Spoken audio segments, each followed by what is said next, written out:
Assalamualaikum warahmatullahi wabarakatuh. Salam sejahtera bagi kita semua. Kita jumpa lagi di minggu kedua perkuliahan mata kuliah pengantar arsitektur. Ya, minggu yang lalu kita telah membahas ya di kuliah pertama tentang arsitektur. Apa itu arsitektur? Apa saja yang mempengaruhi arsitektur? Ya. Sebelum kita bahas materi selanjutnya, ya, ada baiknya saya akan tanya jawab kepada kalian ya, terkait dengan materi yang sebelumnya. Oke, nah, itu Robert. Ya Robert namanya ya. Saya ingat Robert ini aktif ya. Nanti akan saya tanya di belakang itu yang nunduk. Wah, mungkin nunduk.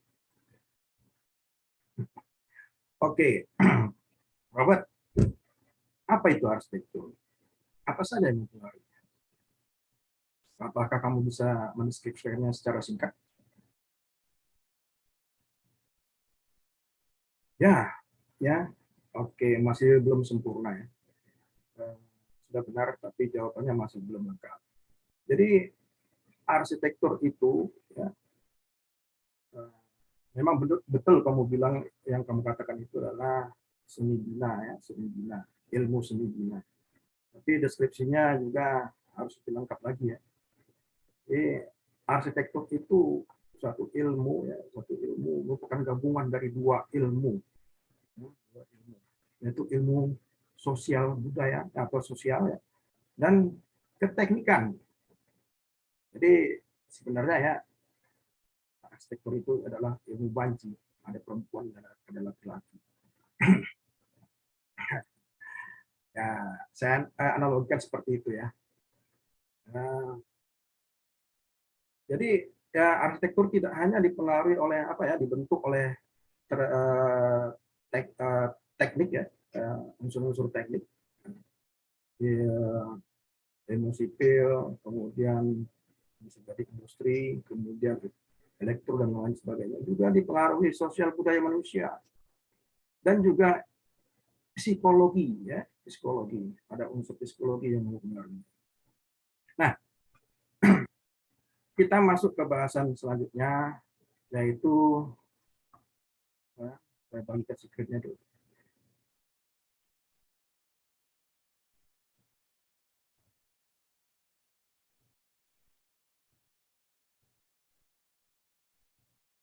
Oke, sudah kelihatan?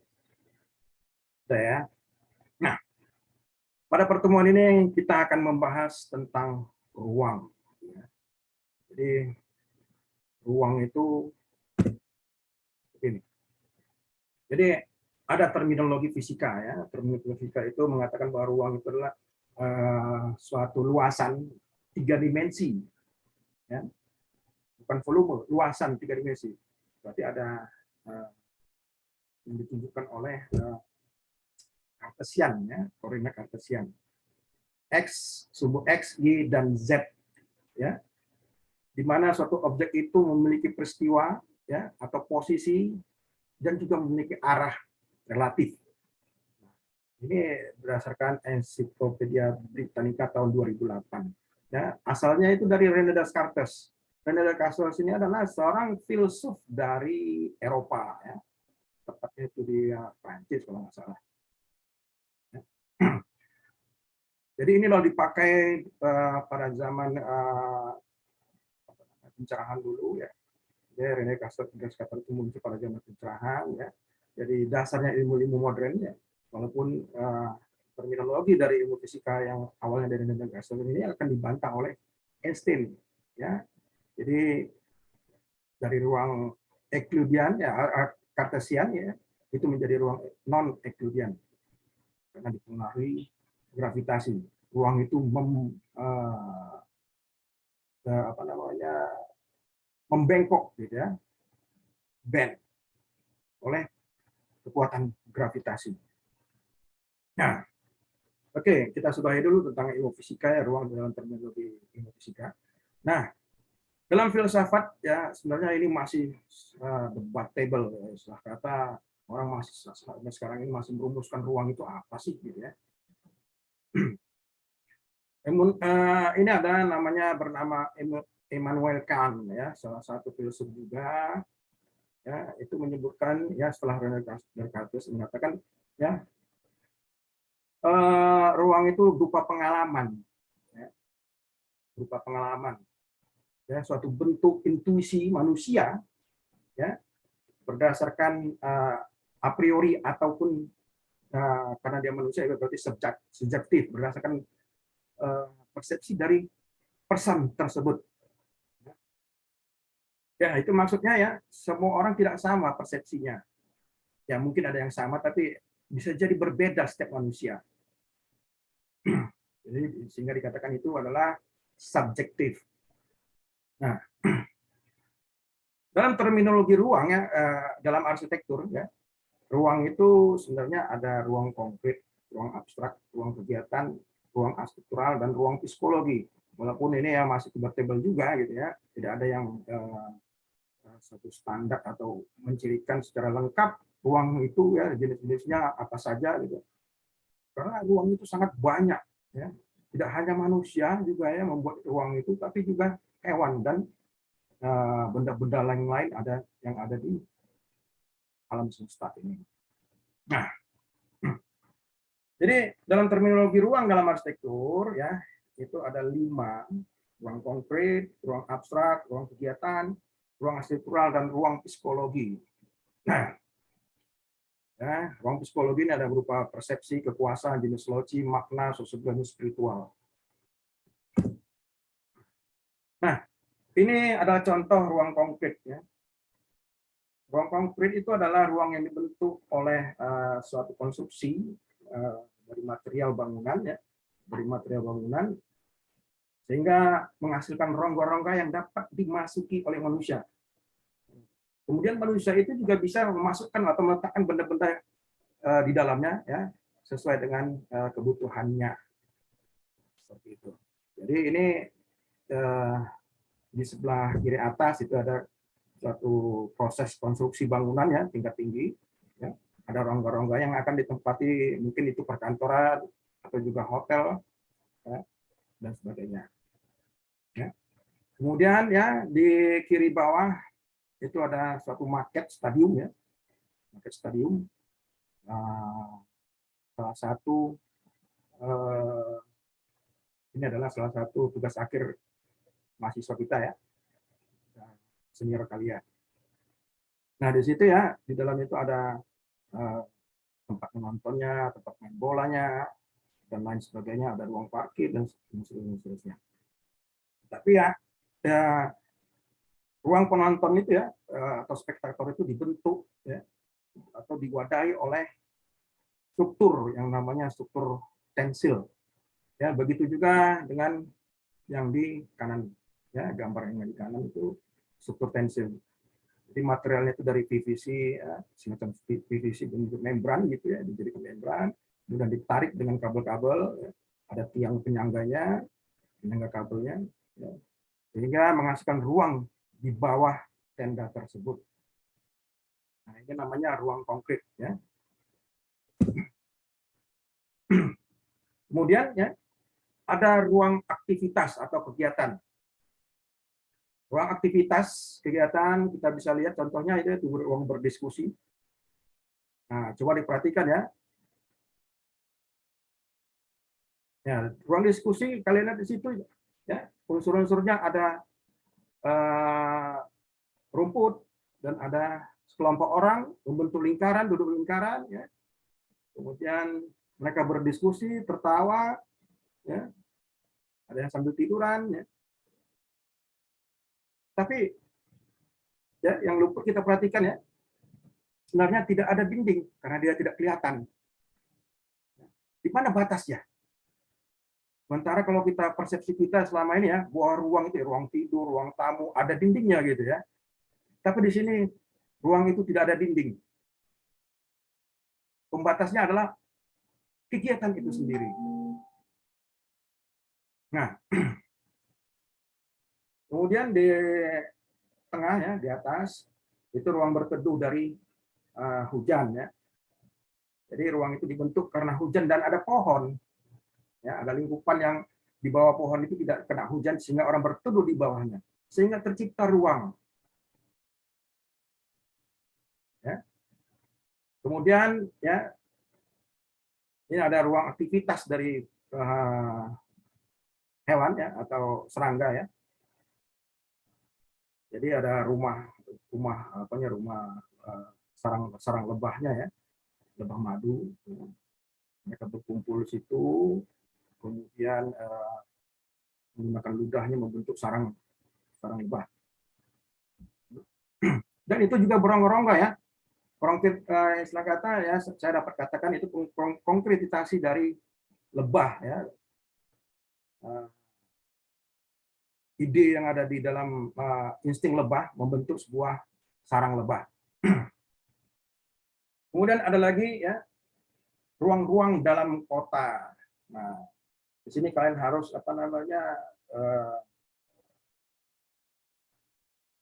harus kritis ya terhadap ruang-ruang yang ada di dalam kota. Ya.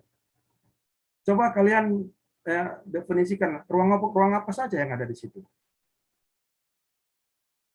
Oke, ada ruang jalan, ya, ada ruang tempat kaki lima, ya, ruang jalan itu tempat mobil, ada sepeda motor, ya, ada becak bermotor. Nah, kemudian di sampingnya ada tempat berjualan kaki lima, ya. Kemudian di sebelahnya lagi ada bangunan ruko, ya, itu adalah ruang-ruang aktivitas, ya, ruang-ruang aktivitas yang berbeda sehingga membentuk pola dalam suatu sudut kota. Ya. Jadi ruang itu dibentuk oleh aktivitas kegiatan. Nah, terlepas dari dia ada dinding, ya, ada pelingkup, pelindung, ya, pembatas, ya, dan segala macam.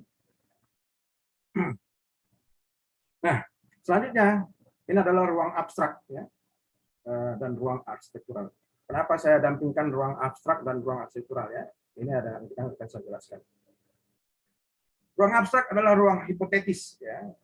Jadi ruang hipotetis ini dianggap ya suatu ruang yang mencirikan dengan sifat yang sama, homogen, konsisten.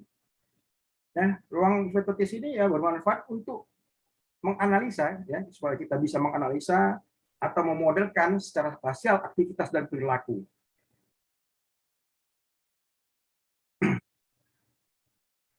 Nah, luaran dari aktivitas itu ya, aktivitas tadi, analisa aktivitas dan perilaku tadi menghasilkan standar-standar ruang.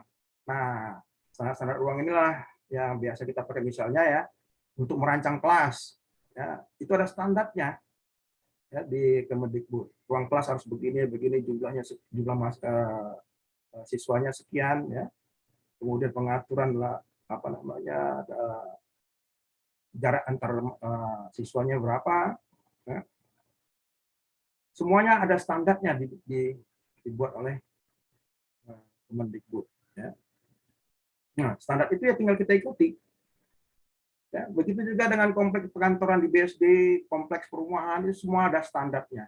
Lebar jalannya, tinggi bangunannya, ada aturan-aturan yang berlaku di situ. Ya. Jadi ruang abstrak ini sesuatu yang masih hipotetis dan belum berwujud, belum konkret ya, dibentuk oleh struktur-struktur tadi ada konstruksi bangunan, material bangunan ya. Oke.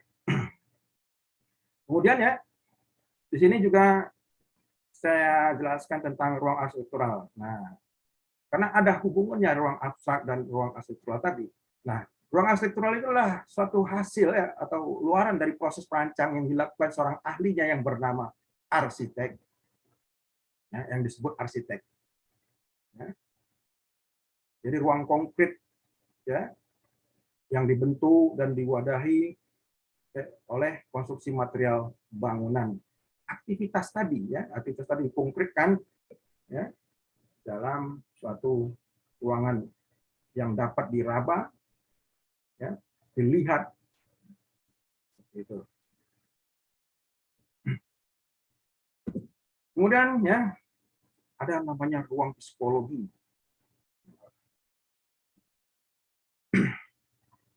Ruang psikologi itu adalah ruang yang dibentuk oleh unsur-unsur psikologi, bisa jadi satu individu ataupun kelompok. Ya bisa manusia dan bisa hewan.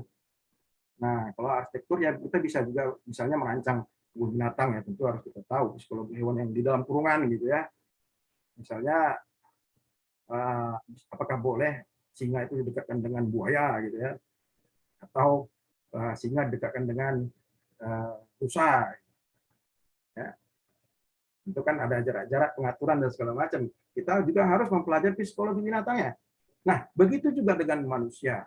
Nah, ada ruang-ruang psikologi, ruang individu. Nah, di tengah itu ada sepasang kekasih yang menempel begitu ya. Kita lihat ekspresi mereka berdua berpelukan, itu ya, kita bisa duga bahwa itu adalah sepasang kekasih gitu ya. Nah, kalau sudah sepasang kekasih tidak ada ruang di antara kita. Ya kan? Kita saling berpelukan. Jadi berpuisi saya ini. Nah, tapi kalau kita bermusuhan, ya, kalau mereka bermusuhan atau mereka apa namanya kata lagi bertengkar gitu ya, tentu ya mereka tidak lagi berpelukan dan akan menjaga jarak. Ya. Kemudian ya, misalnya ya ada dua orang yang tidak kenal laki-laki dan perempuan ya, tidak kenal, kemudian dia berdiri di halte gitu ya, ya tentu kan ada jaraknya. Itulah jarak psikologis namanya. Ya, jarak psikologis. Nah, yang di sebelah kiri ada ruang teritori hewan ya, ruang kekuasaan atau ruang teritori ya, ruang individu hewan ya. Itu ditandai dengan kencing ya, bau kencing. Jadi diidentifikasi dengan baunya, sehingga itu kencing di daerah dia berkeliaran ya, kekuasaan dia. Jadi singa yang lain itu tidak boleh memasuki teritorinya. Ya, kalau itu dilanggar ya, norma-norma hewan tadi itu dilanggar ya, sehingga itu akan mengejar yang memasuki teritori dan membunuhnya.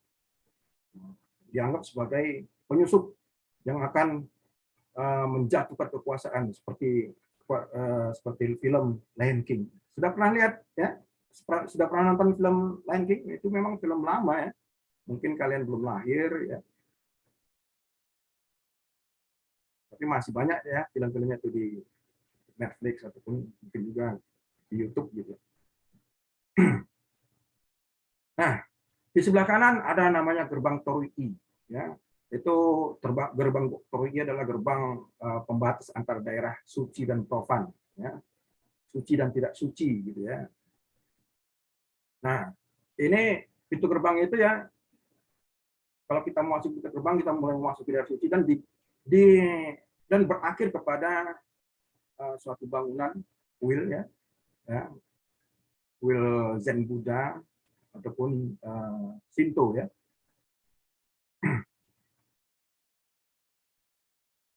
Jadi ya, ruang itu dibentuk dari apa namanya, bisa jadi dari sosial budaya ya, kepercayaan dan lain sebagainya. Itu masuk ke dalam unsur-unsur psikologi. Nah, kalau orang yang paham dengan norma-norma itu, dia akan berhati-hati untuk memasuki atau melewati gerbang tersebut. Nah, saya beri analogi ya, contoh misalnya di masjid ya, di masjid. Nah, kalau di masjid kita nggak boleh pakai sendal masuk ke dalam atau pakai sepatu ya, alas kaki harus dilepas, ya, harus dilepas.